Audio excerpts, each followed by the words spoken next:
And we are back, and we are here with Mr. Jim Chapman, the local Farrell Calhoun, your go-to paint guy. Good morning, Jim. How are you today? Good morning. I'm just fine, McHugh. How are you, sir? I'm doing well, and you know that that phrase has sort of taken on a new meaning here amidst all of the coronavirus and COVID-19 world. So I hope you and your family are doing well. They're doing as well as can be expected. Of course, I got three kids, and they are itching to have interaction with folks other than themselves, like kids do. All of mine are teenagers now, but we've been practicing CDC guidelines and at the house, and I actually have one of my twins in particular is high risk. She has asthma. Twins typically are born premature. That's nothing out of the ordinary for twins. Mine were very premature. And one of my twins' lungs recovered and developed fine. The other one developed a little bit of asthma. So nothing that stops her from doing anything, but certainly puts her in that high risk category. So they have not seen really the outside of our backyard in forever. And we're looking forward to the day when all these kids can actually get back to some normalcy. Right. It's you know, there've been a lot of studies right now. It's a lot of interesting things because, you know, for kids, school was social time just as much as it was to go learn, you know, and learn from your teachers. That's when you got to see your friends. So I know mine, you and I were talking right before this, are looking for their masks to come in because they're about ready to get out of this house. But one of the things that happened during all this was that Farrell Calhoun was deemed essential because there was a lot of different reasons for that. Y'all did offer some PPE and things like that, and we're going to get into that. But you know, first let's just talk about from the basics, you know, or from the base. You received the information from your owner that you were going to be essential. And so tell us first about what they said about what individual stores could do, and then what kind of support, sort of corporate, I guess you can say, gave you guys.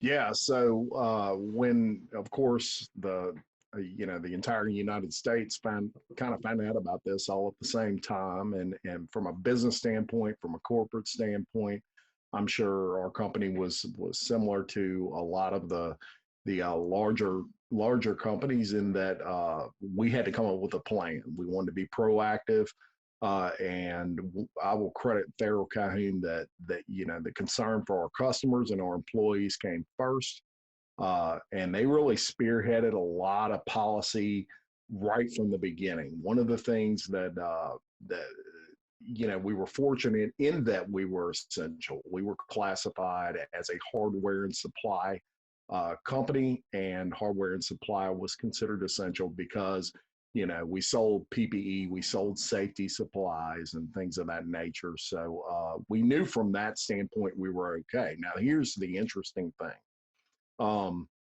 Technically, we could have at that point said, okay, we can have people in our store, but we can only have 10 people at a time, and we have to limit it to that. Now, in Farrell Calhoun's case, that's not really an issue. We probably never have more than 10 people at a time in our store. Now, it's constant all day long, people walking in and walking out, but it's very rare that we'll have 10 customers in the store at the same time. If we did, everybody in our company down here would have bald hair just like me, because that's really busy. Usually it's the general contractor in there, the painter in there, and he's placing the order. And if you got 4 or 5 of them in there, you're rocking. So from that standpoint, we could have done that. Now, here's what Farrell Calhoun did was they said, you know what? We don't know a lot about this COVID-19. And so we're going to follow CDC guidelines and what they say, and they were recommending curbside, even for essential companies. And so that's what we did. Even though we could have opened that door and let people in, we chose not to for two reasons. One, we wanted to protect our employees. Two, we wanted to protect our customers. And we didn't know who was symptomatic and who wasn't, and maybe all of our employees were. But you know, they can pass it to that painter or that builder, And we sure didn't want that happening. So we said, no, we're going to lock the front door. We'll run everything out the back. And it's going to be great for the customer because all they have to do is pull up and say, come bring my paint out. I mean, I'm telling you from a service standpoint, it really beats having to go in the store and sit there and watch us hammer down cans for 20 minutes. So from that standpoint, it's probably the best customer service you'd ever get in the paint business.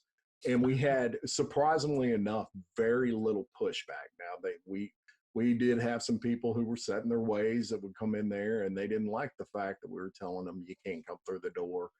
And but that was very few and far between, and I credit that to our customers. They were very understanding of that. Our employees were very proactive and right on the ball and did everything we asked them to do. And it wasn't easy work.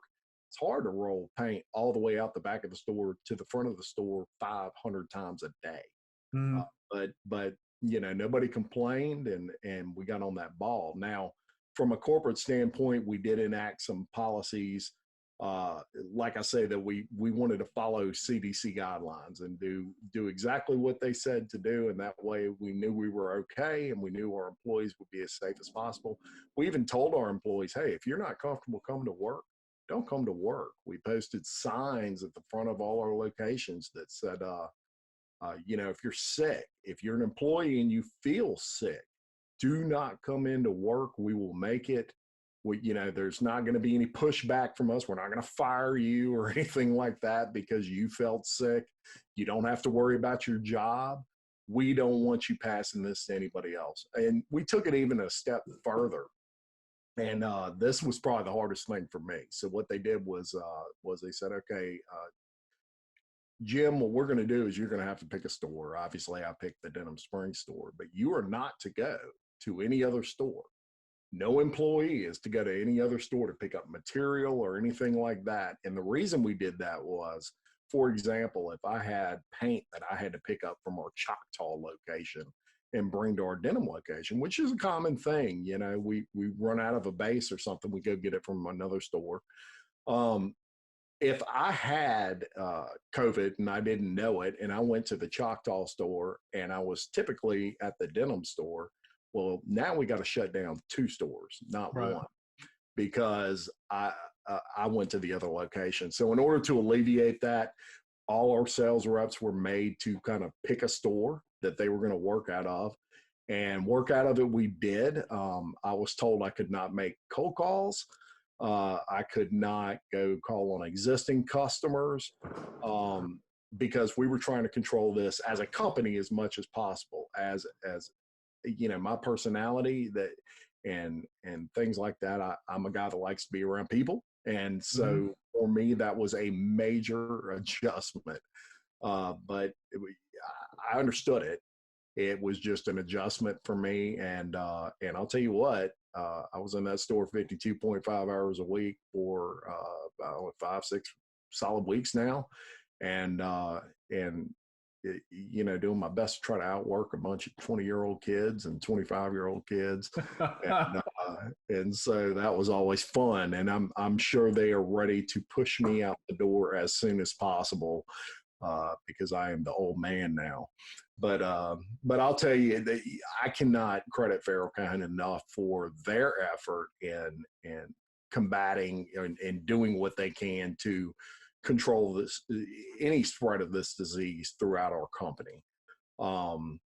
We have 220 employees throughout Farrell Calhoun's, 9 states, and only 1 has tested positive for that disease. So that is a credit to Farrell Calhoun and their approach to it, in my opinion. Well, trying to keep everybody safe while they're at work so that they can keep working. Like you said, don't want to have 2 stores shutting down. So, you talked about your customer service, right? And how it came with a little bit of new physical challenges. What have you seen, in the paint industry? And we're talking supply and demand side, because, one of the interesting things is one of the things we talked about is, painters use PPE as well, especially commercial painters. There's a lot of particulate in the air, that kind of thing. So And some of the things that you've brought in over this time have been sort of not necessarily outside your purview, but maybe repurposed. You've had PPE come through your stores that you've sold out, hand sanitizer, disinfectant. I saw you had some wipes recently. So tell us a little bit about, how you've, outside of sort of the physical operation of the store, how the paint industry, in terms of paint and PPE and that kind of thing, has weathered this storm from a supply and demand side. That's a great question. And I'll tell you, 20 years now that I've been in the paint business, I've never seen a demand for PPE like it is right now. The interesting thing, okay, so my wife is in healthcare, and she works at Women's Hospital, has been a woman's warrior as her employees, they have the name Woman's Warrior now. I thought that was cute. But she, so she's been on the forefront of fighting this as well. And the healthcare industry was struggling to get PPE. Now the president and his task force, they managed to get 3M and Honeywell, which are two major producers of masks, to allocate all of their resources to the healthcare industry, which I think is fantastic. And I'm a huge lover of the healthcare industry. It's been very, very good to us. And that, my concern was, what about, the other side of that? And that is the people like the carpenters and the cabinet builders and the painters and these people that need PPE because they don't want to breathe in, sheetrock dust and wood fibers into their lungs, which are horrible also. No thanks. They got kind of left out, McHugh. They got kind of left out of all of this because they've used PPE forever. It's part of their daily job. They can't perform their job without the PPE. So the issue with the supply chain became, once everything got allocated to the hospitals, there were nothing left for the sheetrock guy that was finishing a house and needed, some sort of mask. Some have respirators, but you couldn't get the refill cartridges for these respirators. So that became an issue. So one thing from Farrell Calhoun's perspective was we donated, masks and things like that to the healthcare industry. And then we started stocking our stores with them for everyday folks. I had made the comment that one of the problems with the supply chain is the healthcare industry has, finally what they need, but it has left a hole for the people like me and you that we're walking around on the street and we don't have a mask. People are struggling to find these. And so as a company, what we wanted to do was make sure there was an availability for the general public. Right. And of course, be fair with the price. And, speaking of price, here's one thing that I saw, and I'll use this as a prime example. 3M, who we are a huge buyer. We have a large buying power with 3M, buy a ton from them. They quoted us a price on a box of 3M masks, 8511 masks, which are N95s. They quoted us a price for a box of 10 of like $70 a box. And so we refused to buy them. And one of the reasons we did was we probably could have bought them and sold them, but we'd have looked like we were gouging people. Right. And the owner of the company said, no, I'm not going to sell a box of masks that I used to sell for, $40 for $90. Because he just didn't feel it was right. So what we did was as a company was we went and we started calling every manufacturer we could find until we found a fair price. The problem is it is so limited, McHugh, in what we can get. For example, we had an order for 2 pallets of KN95 mask, which the difference between a KN95 and an N95 is the particulates that a KN95 filters are less by like 5% than what an N95 would do. So there's not a huge difference there. People think there are. There's some assumptions that a KN95 is not nearly as good as an N95. They're really close. It's within 5%. I think N95 filters out 99% of particulates, and a KN95, it's like 95%, something like that. So we were able to get our hands on some of those, but we had 2 pallets ordered. We received like 3 boxes. So basically, yeah, we had to send those to the employees. Each store got 4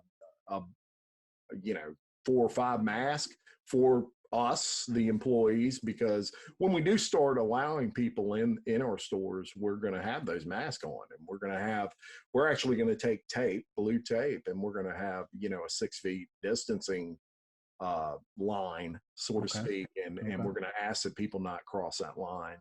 And it is not because, as much as we're concerned that the public's going to give something to us, we don't want to give something to anybody else. Right. And we sure don't want it given to us either. But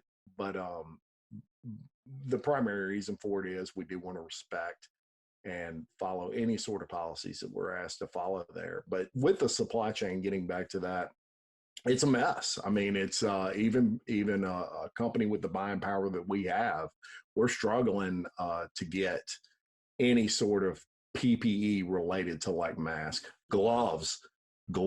We have been out of for probably a month and a half, and there is no end in sight to when we're going to get any.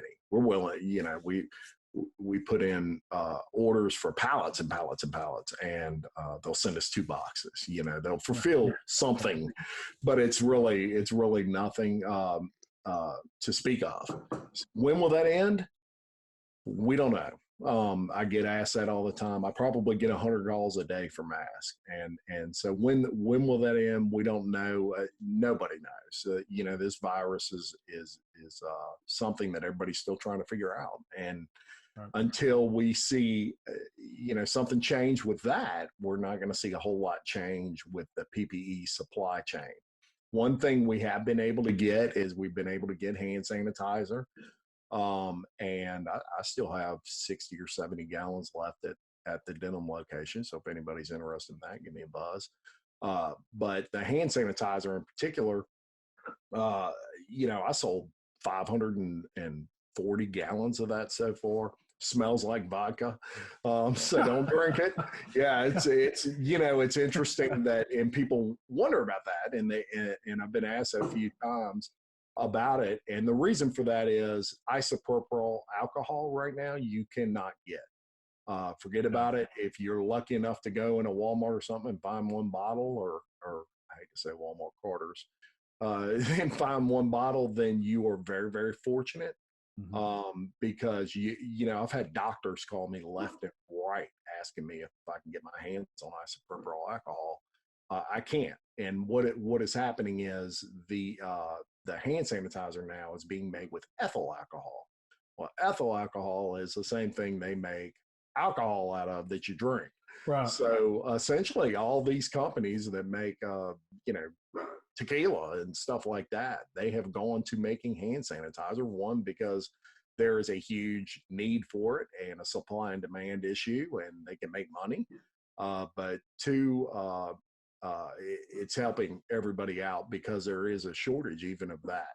So when you get it, it will smell a little bit like alcohol, but and I mean drinking alcohol. But when you put it on your hands and it dissipates and all that evaporation occurs, which is 20 seconds later, it has a real nice lotiony feel to it, and the smell goes away. The smell is only there while it's wet on your hands. Okay. And interestingly enough, if you drop a little essential oil in there, smell goes away from what I understand. So maybe something you might want to try to do. But this is everywhere that I have seen. Everybody that is selling hand sanitizer, it all smells the same. And so that's interesting. But just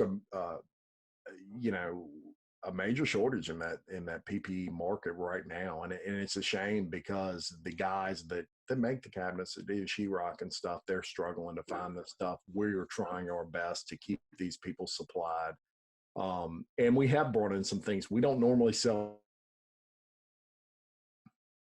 Disinfectant. That's something that we saw a need for, and we had an avenue to get at a reasonable price. And I'll tell you what, great decision. It helped the public. I've got some in right now, very little, but I have a few bottles left of it. And just to touch on that real quick, you and I talked about this prior, but with disinfectant, so I'm probably like a lot of people. When I would quote unquote disinfect a surface, I'd wipe down my counters at home or whatever. I would spray disinfectant on there, and I would take a rag and I'd wipe it right off, and I'd walk away and say, I just cleaned the counter. You know, I get extra bonus points with the wife, whatever. Right. So here's the trick to all that. I was really not doing a whole lot. I was cleaning the counter, which is good, but I wasn't really disinfecting it. When you use disinfectant, if you read the back of that label, what it tells you is you've got to spray it on that surface and you've got to let it sit 10 minutes. Almost all of them are 10 minutes that I've seen. And I'm talking we sell probably the best disinfectant made right now, which is called Shockwave. And that disinfectant's a 10-minute kill for viruses. If you just spray it on there and you wipe it off, it is not sitting on the surface long enough to kill anything.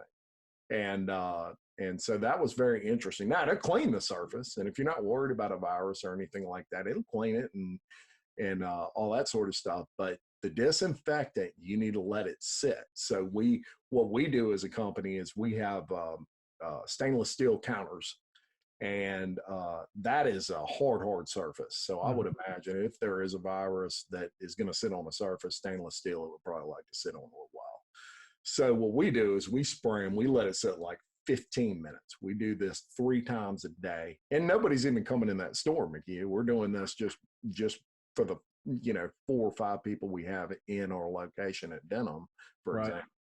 We'll spray it, let it sit 15 minutes, and we'll wipe it off. And what I'm doing is I'm getting these guys in a habit, because once those doors do open, they'll be in that habit of doing that at least 3 times a day, and letting it sit and just percolate, for lack of a better word, on there and really do its job. So if anybody out there is disinfecting and you're like me and you had no idea properly how to do it, let it sit. Don't just directly wipe it off, even though you'll be tempted to do so, because it's really doing a job there of killing viruses during that time frame. Well, and see, that's interesting. That's a piece of really good information. And you've touched on a lot of different parts. I'd like you to bring it together. Today is phase 1 day, right? That's what I said on my morning show this morning. Happy phase 1 day. What is have you talked with corporate in terms of Farrell Calhoun? What are they saying about what's going to change? What should you be prepared for going forward? Because like you said, y'all have been trying to get a lot of, I guess you can say, habits moving forward. So tell us a little bit, like a condensed version, pulling all those pieces together, what y'all are doing at the store to stay healthy, to stay clean, and what you expect with phase 1. Well, here's the interesting thing there. Another great question. With phase 1, so corporate basically sent out an email, and they said, look, we're going to go to each market. We're considered the Louisiana market. We're going to get down with the individuals that kind of make the decisions in that market, and we're going to let you choose whether you're comfortable in opening or not. And when I say opening, I mean fully opening. Of course, we've always been open, but here locally, after much debate and thought and all of those sort of things, we have decided we're going to stay curbside for a little while longer. We are doing this in the Louisiana market because we got hit harder than a lot of other areas, and we just kind of want to have a wait and see before we fully expose people to us and we fully expose ourselves to them. And so we're going to probably, at least for the next couple of weeks, stay curbside. Okay. Same way we've always been doing. Like I say, you can't beat the service. From a customer standpoint, they're probably so used to it right now. They'll be sad the day we open the door and make them actually walk through it. Uh, it's just so convenient. But we're going to stay that way for a couple of weeks. Now we do have some markets where those folks did not get hit as hard, and they want to go ahead and open them doors. And credit again to a family-owned company that really cares about its employees and its customers, that they allow us to kind of make that decision. Corporate companies, even if they're family-owned companies of our size, can get kind of selfish sometimes, and there's something to be said for a company that says, "Hey, we want y'all to be comfortable, and we don't want to force you to open if the employees aren't comfortable with having the public come in that store yet, or vice versa." Right. So they allowed each market to make that decision. We have decided that at least through the end of May, we're going to go ahead and stay curbside, and then we will revamp and see where the virus is at that point, and Okay. come up with a new plan. So another 2 weeks or so, and that kind of gives you a good idea considering the incubation period for the virus. It's going to be interesting to see what happens during this initial part of phase one. So talking about phase one, of course, that begins today. You're a member of BNI, the chamber, couple of civic organizations, and as we move kind of out of what you've done as a paint business and kind of looking at the community, you kind of got, it's very interesting. There are some people in the middle, kind of like you and I, right? You take it seriously, but at the same time, you got to do business. But there are a lot of people that are on these fringes. There's people who are just absolutely terrified to go outside, and then there are people who are like, "This is a hoax. This is not real."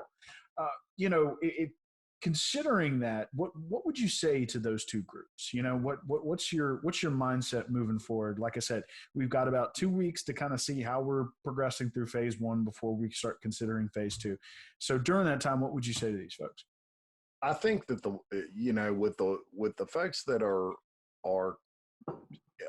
let's say on the in the field of, this is a hoax and this isn't real and we're being ridiculous about this. Of course, I love America. I'm a big believer in the rights of the people and things like that, just like everybody else, and they have a right to that opinion. And what I would say to those people is just respect. Try to respect those around you that maybe should have a different opinion than you might. For example, you really don't know what's going on in someone else's life, and I've seen situations where people have looked down on somebody because maybe they had a mask on and gloves, and they're being ridiculous or something like that. I think you can kind of read people's faces sometimes, and to those people, I would just say, you don't really know what's going on in someone's life, man. You don't know if their wife may have cancer. You don't know if them themselves may be going through chemo. Maybe one of their children has asthma, something like that, and so you got to be careful about judging somebody based off of that. I would just say respect that, and try to stay 6 feet away from them. Really, if we all just kind of respect, each other, there's no problem. When you're in a grocery store, one of the things I've really had to watch is kind of sitting back and allowing people to shop without being, I mean, I wouldn't get super close to them when I was normally grocery shopping, but I might be within a couple of feet. Now I might sit at the end of the aisle and kind of let them do their thing at the cereal aisle. So if everybody kind of does that, I think that will be better. Or what I would say to people that still have concern, maybe they're scared, maybe they don't, understand exactly what's going on with the virus. I would just tell them, continue doing what you're always doing. If you're not comfortable going out into the world, don't. There's no need to basically push yourself into that. For those, McHugh, I'm a prime example of someone who would want to hit the ground running the day they say everything's open. And here I come, and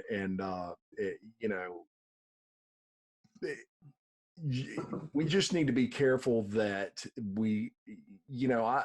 I think anytime that they open something up after it's been kind of closed for a while, you're going to see an uptick. Mm-hmm. This is my opinion. I'm not a doctor, but my opinion is somewhere along this line of everything reopening, we're going to kind of see a little bit of an increase there in cases just because everybody's getting around each other. What we all probably need to keep in mind from my perspective is that those guidelines are kind of still there to help us. And just because they say that you can eat at a restaurant and all those things, thank God, you still need to be careful of how close you're sitting to maybe another group of people. If you're waiting for your table, maybe stand back a little bit further, because the more we practice those things, the less chance we have of kind of spreading that. And so that's what I would say from a community perspective. I think that 99.9% of the people out there have really made an effort to do what they were asked to do. None of us liked it. Nobody likes being told, you have to do something. And I don't think anybody actually came out and said, you have to do this or you have to do that.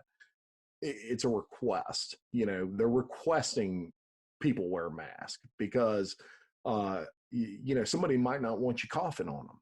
Mm-hmm. And that's what that mask is going to prevent. It's not, you have to do it or you're going to go to jail. And some people are taking this to that end. They're assuming that they're being forced to do something. Nobody's forcing you to. But I don't want anybody coughing on me. And that mask is going to prevent that. But from our community, from the Livingston Parish community perspective, I've seen a lot of people, like I say, over 99%, in my opinion, really comply. And I think it shows in the numbers. We have a lot lower numbers in a lot of areas around us. And of course, our population is a little different than New Orleans or Baton Rouge. But I think that people around here have, almost surprisingly, in some cases, really reacted positively to doing what they were asked to do. I love to see that. Not surprised at all, personally.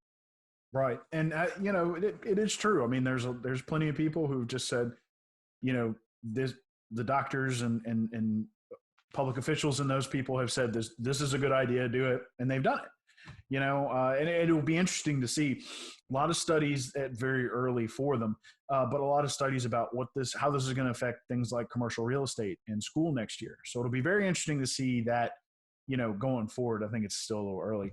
But if you don't mind, those optional mitigation efforts, I want to run through them real quick, like I do on my morning show, because I think they're important. Absolutely. Washing your hands for 20 seconds or more with soap and water, disinfecting common surfaces at home and at the office. And please remember what Mr. Chapman said earlier in the podcast. Please remember, it takes 10 minutes or more for that stuff to really be effective. So read your bottle. Some lower grades may take longer. So you need to read those instructions. Wear a mask in public if at all possible. Don't touch your face. I've washed my hands a lot today. And of course, the minute you say don't touch your face starts to itch. That's just the way it's going to work. That's right. Control your cough and sneezing with your elbow or a tissue. 6 feet of distance between yourself and others in public. Stay at home to work if at all possible. And if you're sick, like you mentioned earlier, that's what corporate said, and one of the owners practiced what he preached. If you're not feeling well, go home. Stay home. Utilize telehealth to get in touch with your doctor. So, staying in kind of this community vein, actually, you and I talked about this as well. Because I did the engineering for you. You did a podcast with Mr. James Adam McCants from Sporting Center, who were offering a lot of spirit masks and things like that. So trying to find their own way through this personal protective equipment, sort of new normal. I know people don't like to hear that, but if you're taking this seriously and you want to be protected, it's a little new. But you did a podcast with him. Y'all talked a lot about his business and things like that. but one of the things going forward is he's been trying to be a community partner during this, and he has a t-shirt shop wherein t-shirts are being sold with individual logos on them, and the businesses, because not everybody got a paycheck protection program loan, not everybody got an economic injury disaster loan, and including some of those businesses that had to close. So you're a participant, as are we at the Livingston Parish News. Tell us a little bit about why you want to participate, and I know you want to talk a little bit about what you're going to do with the money you intend to donate it, correct? Yes. James Anna McCants at Sporting Center.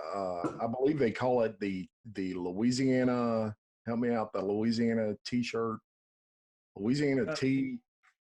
Oh yeah. I'm sorry. Yeah, it's the Louisiana. Oh my goodness, now you're going to make me a liar. It's the oh my gosh. You know what? I'm going to look it up while you talk, and I'm going to jump back in after. Okay, so McHugh's going to have that information for everybody, but what it basically is it's an organization.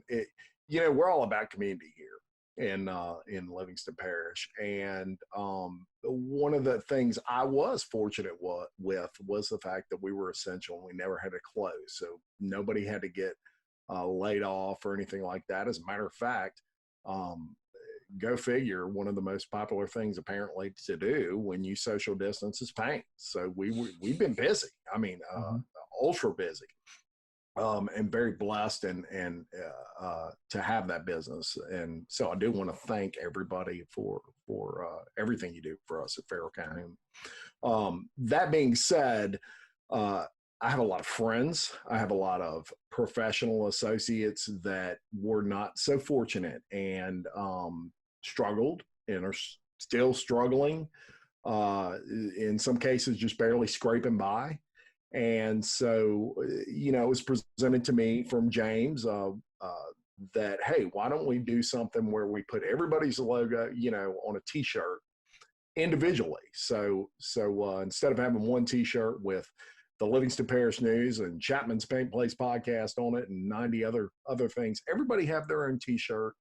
And you kind of market this through Facebook, Instagram, all these great channels we have, and people will purchase these, and you can use them either, i.e., for yourself. So if you are a struggling business, and these funds that you would get for the purchase of your T-shirt would go to maybe hiring more employees or paying employees or even paying Demco or light bill, whatever. But if you're in a situation where you were fortunate that you didn't see necessarily a drop in business, maybe you could pass that on to someone else who could use it.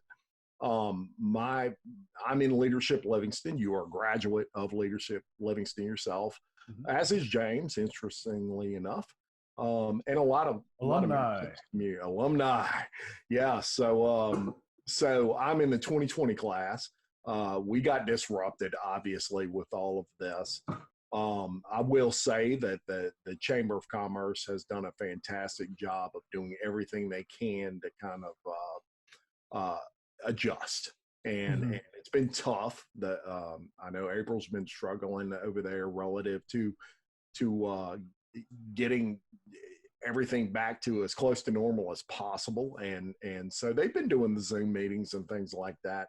We've Zoomed some leadership Livingston meetings as well. So that being said, being that I'm in Leadership Livingston, our project this year with our group is the Walker Activity Center in Walker, and this is where challenged adults go, and they have a place where they find them employment. They do things such as they'll cut wood for wood shims, and they will sell these to large companies all over the country. But what it is these challenged adults go there, and it gives them a place to go where they feel needed, and of course they are, and they feel they have a purpose, and is a fantastic nonprofit right there in Walker. And so especially with this and the social distancing, of course, those people haven't been able to get back to their normalcy. at the Walker Activity Center. So being that it was our project for Leadership Livingston anyway, I thought it would be great to donate my proceeds to the Chamber of Commerce's 503C, which is the Livingston Chamber Foundation. Mm-hmm. And they are going to earmark that specifically for the Walker Activity Center. Okay. So the donation will actually be made through our group in Leadership Livingston, and so I'm going to take all of my funds that I generate from the T-shirt sales, and I'm going to pass them forward to the Chamber Foundation to be earmarked for the Walker Activity Center. A great local nonprofit that really needs the support right now specifically. Right. So I do ask that if you have time and you're so inclined, please go to my Facebook page. You'll find a link there. You click on that link, it'll bring you right to my T-shirt. It is my Chapman's Paint Place podcast T-shirt, and you purchase that for $15, and $6 of that goes directly to help that nonprofit. So, little known fact, real quick. When we had a press and we used to do a lot of the production at our office, the Activity Center would send a group over to do inserts. And that was a lot of fun working with them. I did not know. Yeah, they'd come over on Tuesday and do a little insert. There you go. Yeah, and that's a great thing for them people, McHugh. I mean, regardless of the challenged adult, everybody in this world needs to feel like they have a purpose, and they need to feel needed. And those people are needed, and I think that's fantastic. So the name of this project is the Community Tea Project. So we pulled the name. Awesome. If you are looking for that website, it is LouisianaCTP20.itemorder.com. Say it again, LouisianaCTP20.itemorder.com. Now, you picked your podcast to sort of represent yourself in this community T-shirt project. Let's give it away. You're donating the money. Tell us a little bit about your podcast, because that's the one that you did with James Adams that I engineered for you. It's your own podcast. You're talking about a wide variety of things. Take it away. Yeah. So when this has been everybody who knows me knows I love to talk about paint. And so any opportunity I can do to talk about color and paint and design and things like that, I will take it. And I've been a big fan of podcasts for a long, long time. So probably 8-9 years ago, I had this idea that, man, I don't know that people can get enough of me talking about paint during the day. Maybe I ought to do a podcast so they can listen to it anytime they want. Right. So that was kind of a dream of mine, and it kind of went by the wayside as life occurred. And with podcasting becoming as popular as it is now, I saw the opportunity where I could do that again. Now, this has taken on a whole new life, McHugh. When I first started this, the whole idea was I'm just going to talk about paint. Then I realized, I don't know if a million other people are as big a fan of paint as I am. Maybe they are, maybe they're not, who knows? But one thing I wanted to do was I wanted to help other people. And so I wanted it to kind of be tied into the construction industry because that is my wheelhouse. My kind of knowledge of that industry goes well beyond just paint coatings, just because of my general love for that industry. So one thing I wanted to do was kind of focus on that, but I wanted to have guests, and instead of just sitting there talking and it's just me, I wanted to have guests. Maybe I could shine a spotlight on their business. I wanted it to be local, where it was people in our area that I could help. And so, you and I sat down, and one place that I struggle a lot more than you do is the engineering side of things. And so I asked for your help there. And right before COVID-19, we were about to be off and running. Yeah. And we had 4 or 5 of them? Yeah, 4 or 5 guests scheduled just for that next month. And then COVID-19 hit, and it all came to a screeching halt because it's hard to to have a guest, unless you're doing what you and I are doing now, which is a great option there, but it's different in that the feeling in the room sometimes matters. And Sure. when I envisioned it in my mind, someone sitting across from me, so hopefully that'll get back to that stage. But all that being said, the goal of Chapman's Paint Place podcast, even though it has the name Paint Place Podcast, because that is my expertise, has kind of morphed into now where I'll have, guests like title agents. I'll have like James Adam McCants, retail folks that do, T-shirts and hats and things like that for painters and builders and advertising in general.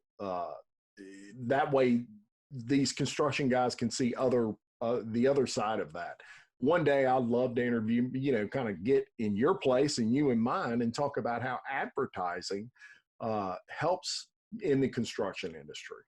Be it whether it's a realtor or someone that is in my position, like a paint company, how advertising can assist them. Those sort of things, and I promise you they'll be interesting. The one we did, if you have time, go to McHugh's page. You'll probably have to scroll down quite a ways, but eventually you'll come across me and James Adams, McCants at Sporting Centers podcast, and I think it was great. It's funny. James Adam is an individual that is a special personality, and when we're together, it really came out. And you learn a lot about advertising your business and the things that may be required in doing so. And so that's a really good one. But hopefully, when we're on the other side of this, you'll be seeing those more frequently. I mean, I want to get to a point where I'm doing at least a couple a week. Of Chapman's Paint Place podcast. Now, for now, what you can do is you can go to, I have a website, it's paintpodcast.com. I have a YouTube. You just search Chapman's Paint Place podcast. Of course, Instagram and Facebook, same thing. And you can go to those, and I have older videos all the way up to James Adam and Jim Chapman's little discussion there. I guess 6-7 weeks ago, however long it's been, but hopefully we'll get better with that. We'll get more consistency with the podcast, which is what I'm looking for. In the meantime, I post blogs, and there's a lot of painting tips in there, design tips, referrals for people that you may be interested in getting to do your work or do your advertising or whatever it may be. So just check us out. Check out our social media, and I think you'll like what you see there. And definitely, absolutely, go look up Mr. Jim Chapman. I mean, just with regard to Farrell Calhoun, with his podcast, with his personal branding, a lot to learn from this man here. He actually, before COVID-19 as well, I recorded him doing a presentation on social media to a business women's group in Baton Rouge. It was a lot of fun, learned a lot myself. So very much enjoyed that. But again, as we're all working through COVID-19, today is Happy Phase 1 Day, but we talked here with Mr. Jim Chapman, Farrell Calhoun, talking about how the paint business has been a little disrupted, trying to figure out how to get that PPE, not the Paycheck Protection Program, but PPE, back in the hands of especially some of those commercial builders and painters. Talked a little bit about how his business is navigating the world of Phase 1 and COVID-19, and talked a little bit about himself personally. So, Jim, thanks again for joining us. We did appreciate it. It's been a fun show. Always fun, McHugh. Always fun with you, man. We do great. I don't know about always fun, but I try. So again, Jim Chapman with Farrell Calhoun Paint. Again, check out please his podcast, Chapman's Paint Place Podcast. I always get a little caught up on that one. Also, he is the local Farrell Calhoun operator, and he is your go-to paint guy. Thanks again for joining us. My name is McHugh David, publisher and editor of the news. Appreciate you guys listening in or watching. You got to see our faces go back and forth here on this little Zoom meeting. As he said, we're currently working at the news to figure out what we're going to do with our future podcast. Probably not going to be in the studio for a while because it is a small space. Might try something a little different using my office and our conference room. So stay tuned for that, but we're going to be looking to get back to that. Hope you do have a great day. Happy Phase 1 Day again, and we will see you next time.